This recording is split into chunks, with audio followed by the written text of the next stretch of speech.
What's going on, guys? It's your boy Echo, and we're back inside of Diablo Immortal today, and I am very excited because we have one of the best community questions that we've had, and I'm going to be tackling that today in this video. We even took a screenshot of it so you can see all the questions that we're going to be diving into today. It looks like there's 5 questions plus some more. Shout out to Caffeine Machine for bringing us such amazing questions that can inform you more about Diablo Immortal, my experience in the technical alpha, and what to expect when alpha, betas, and the game actually finally releases. So we're getting into every single one of these questions today, and this is really starting something that I've wanted to do on the channel for a long time. I love going through the comments section here on YouTube as well as on my Discord server and literally making videos from your questions, because if you have a question about something, that means that other people probably have the same question and would like that answered as well. So we're going to be diving into Caffeine Machine's questions today.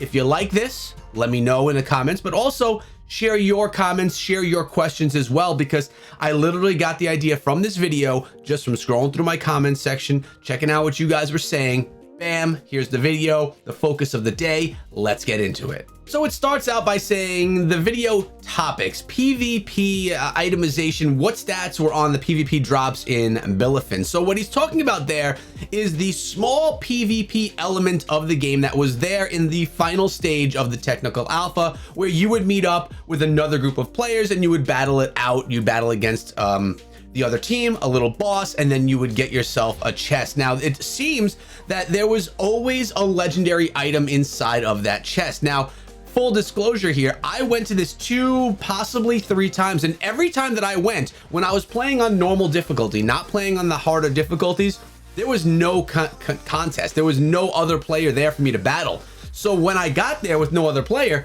I had to take down the boss, which was pretty easy on normal, and I got myself basically a free chest and a free legendary item. Now, this was the technical alpha, limited number of players. Most players at that point in time were playing at the higher difficulty levels, so I was kind of doing it all alone. I didn't get to experience the depth and the really hard player versus player element. I didn't have those battles, sadly.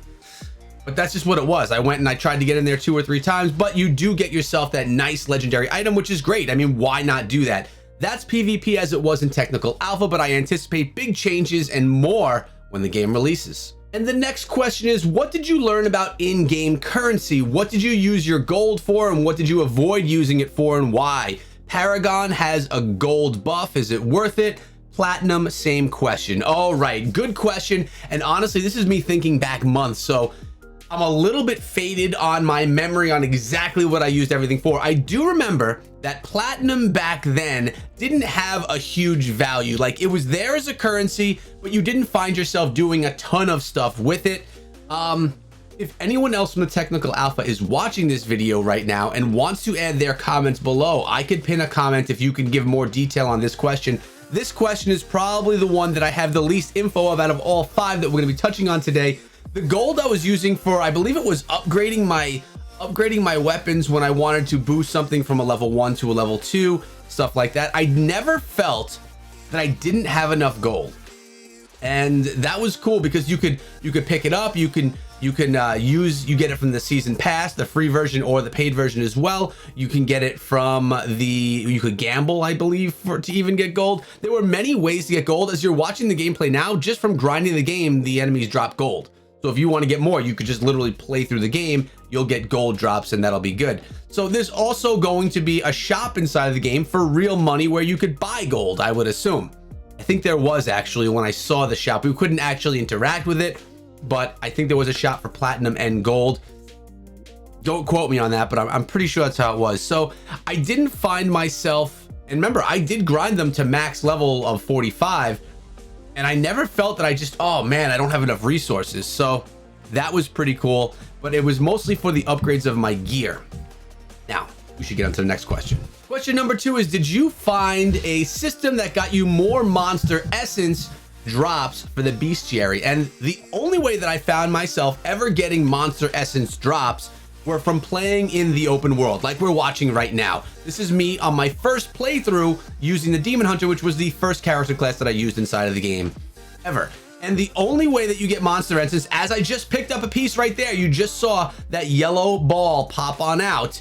that was a piece of monster essence. Every time you get 10 of them, you unlock another level, or you unlock something in the bestiary. So the bestiary is going to be, it's that big book with the beautiful artwork inside. There's going to be lore and story inside of that. At this point in time, there wasn't very much being done with the bestiary, but there's going to be a lot happening there when the game releases. Remember, it was all like scribbled in question marks. There was no actual story there. But if you want lore, if you want to know more about Diablo Immortal and the history of the game, you're going to be able to get it from there. Plus, every level that you get of the bestiary, you'll remember all those rewards would pop out. You would get gold. You would get gear, resources, and it was a great way when you're looking to get something upgraded and you needed that gold grind. You want to go find that monster essence so you can get more of that gold, so you can do more of those upgrades. And again, that's another way that you can get gold. So kind of jumping back to that first question as well. So here we go, another one. All this gold being picked up just from defeating that boss that was part here in the campaign. So yeah, monster essence, you just have to go through the campaign, go through the grind, go through the game, beat enemies, and they're going to be dropping the monster essence for you. Question number 3 was, what zones or dungeons did you run for the best XP in? Well, we switched up the gameplay here to Mad King's Breach, and this is actually me playing through Mad King's Breach when I first started playing the game. I probably only had an hour in the game at this point in time while this footage was recorded again on that Demon Hunter class.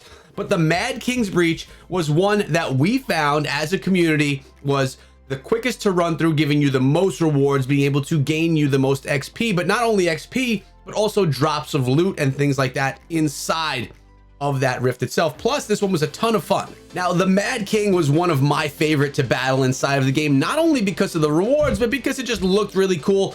Plus, on normal difficulty, it was one that I really got to figure out and knew how to beat it, and basically knew how to be the best that I could be, the most efficient in this rift itself. But that could really happen in any one that you choose to play over and over. But I do remember grinding with Nemo for like 2 hours straight, just this one right here, grinding that XP. Like I said, it's the one that we felt was the most efficient for getting that loot, also getting that XP as quickly as possible. But I'll tell you what, grinding through the game, just playing the game itself, really seemed to bring us a ton of upgrades, resources, and loot.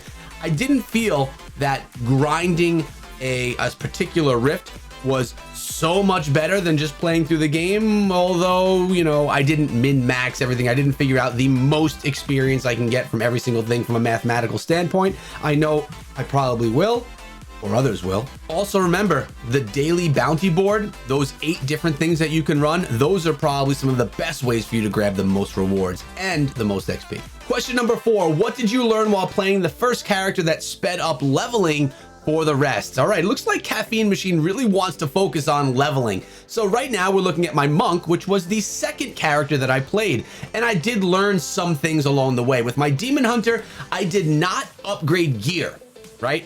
I just didn't realize that it was that important. I mean, I knew it was important, but I didn't understand how the mechanic worked. Remember, if you upgrade your gear, if you upgrade your primary weapon, for example, and you decide to switch it out for a new weapon, the new weapon will take the level of that weapon that you upgraded, so you don't lose anything. So always upgrade your gear, always upgrade your weapons. And that's something I didn't do on my first account that I did do on my second account quickly, which made my character stronger, made me more successful, and be able to really do better on these rifts more quickly. Not only rifts, but gameplay as well. There was a boss that I just could not beat with my Demon Hunter. I could not beat him.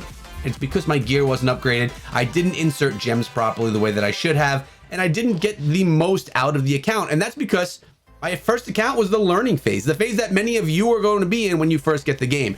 But if you want XP fast, you need to do the 8 different bounties every single day. The bounty board is the quickest way to gain experience fast, but you only have 8 attempts every day as well, right? So that's the most that you can get out of that. You can't buy more attempts or anything like that. There are 8 attempts. That's it. If you want to get power, you can run those Elder Rifts. You can use Legendary Crest to get your gems up, to get your character quicker, stronger, and then you'll be able to go into and kind of grind through the game more quickly, because you're going to literally be taking less time on your battles because you're stronger, and you're going to be knocking down those demons quicker, and that's going to just be able to get you through those bosses quicker, die less on those boss battles, gain more XP, more quickly. Always making sure that you're equipping the highest level gear is important. I mean, and you could see right here from the screen, there's a green arrow popping up showing you that this is better than what you currently have. Sometimes it doesn't take into account gem slots that you may want to fill and things like that, so you definitely want to look into it, especially with the legendary gear. When you're talking about the regular gear, just go with whatever's going to make it higher. But when you're talking about things like legendary gear, things you may be investing in for a long time, well, you're going to want to definitely make sure that you make better choices. Also, make sure you get rid of the gear you don't need. It's going to give you stuff that you need to upgrade your other gear. And as you can see, upgrading the gear right here, we talked about that with the gold. Now we're upgrading it on my monk class, as we learned that this was something that's important to do. But now we're making our way over to the apprentice jeweler, and the apprentice jeweler is where you're going to be dealing with all those gems.